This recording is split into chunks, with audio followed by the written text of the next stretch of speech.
All right, today we are getting into what is, frankly, the secret sauce that makes modern streaming even possible. We're talking about adaptive bitrate streaming, or ABR for short, so let's jump right in. Now, just a quick heads up, this is part 7 of our big 15-part series, which is all based on a really in-depth technical report from Virtualization Options LLC.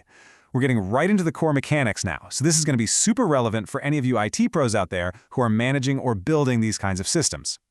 So, let's kick things off with a scenario we've all been through, right? You're watching a movie, you wander into the kitchen, the Wi-Fi signal just tanks, but somehow the video keeps on chugging along.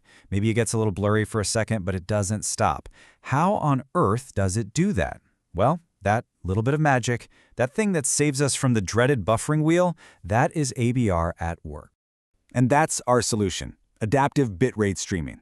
The report we're drawing from calls it perhaps the single most important innovation enabling modern streaming success. And that is not an exaggeration. It really is this incredibly elegant solution to the very messy, totally unpredictable reality of how the internet actually works. Okay, so what is it exactly? Well, think of ABR as a system that is constantly checking your network connection and then, on the fly, adjusting the video quality to match. You know, its main goal isn't actually to give you crystal clear 4K quality 100% of the time. Nope. Its number one job is to make sure the video never stops playing. It's all about continuity over constant perfection. So how does this all actually happen? It's not just one piece of tech. It's more like a beautifully choreographed dance between the server where the video lives and the video player, the client, on your phone or your TV. Both of them have a really important part to play. Okay, so step 1 happens on the server side way before you even think about hitting play. The streaming service takes that one master video file and it transcodes it, creating a whole bunch of separate versions. It's like having a full wardrobe for the video. You've got the low-res 240p outfit that barely needs any bandwidth, and then you have the fancy 4K tuxedo that requires a massive connection.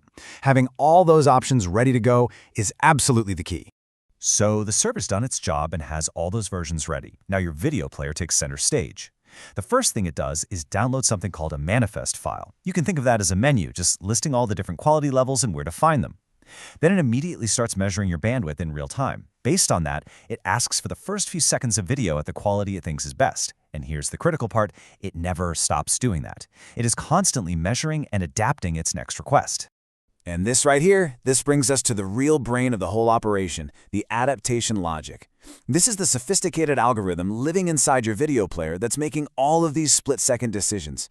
And trust me, it's not some simple if this then that command. It is a complex piece of code that's constantly performing a high-wire act. So what exactly is this balancing act? Well, the client's ABR algorithm is trying to juggle 3 competing goals, all at the same time. First, it wants to maximize the video quality, obviously, to give you the sharpest picture possible. But it also wants to maintain playback stability, so you're not getting these jarring jumps between blurry and sharp. And most importantly, it has to ensure buffer safety. It has to keep a few seconds of video downloaded and ready to go so that you never ever see that spinning wheel of death. So how does it make these calls? The player is constantly watching 2 key things. First is buffer occupancy. Basically, how many seconds of video does it have loaded up and ready to play? If that buffer is nice and full, it might get a little brave and ask for a higher quality chunk next. Second, it's measuring throughput. How fast did that last piece of video actually download? This constant feedback loop is what drives the whole system forward. Okay, let's zoom out for a second and look at the big picture. Why is this so foundational to everything we know about streaming? Well, without ABR, streaming companies would have a terrible choice to make. They could either send a super high-quality stream that only works for the handful of people with perfect internet, or they could send a low-quality stream that works for everybody but looks awful. ABR completely gets rid of that problem. It makes a great experience possible for pretty much everyone, no matter where they are. You know, our source material calls it an intricate dance, and that's the perfect way to describe it.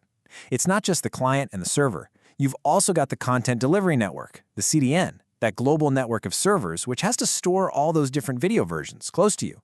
So the client asks for a chunk, the CDN delivers it, and the origin server is the source of truth. All 3 have to move in perfect sync to maintain what we call a high quality of experience. And I really want to end with this quote from the report because it just nails the core idea. ABR makes streaming universally accessible by accepting quality variation to ensure playback continuity. It's a trade-off. So, the next time your video's resolution dips for just a moment but keeps on playing smoothly, you'll know that's not a glitch. That's the system working exactly as it was designed to. It's all thanks to the absolute genius of adaptive bitrate streaming.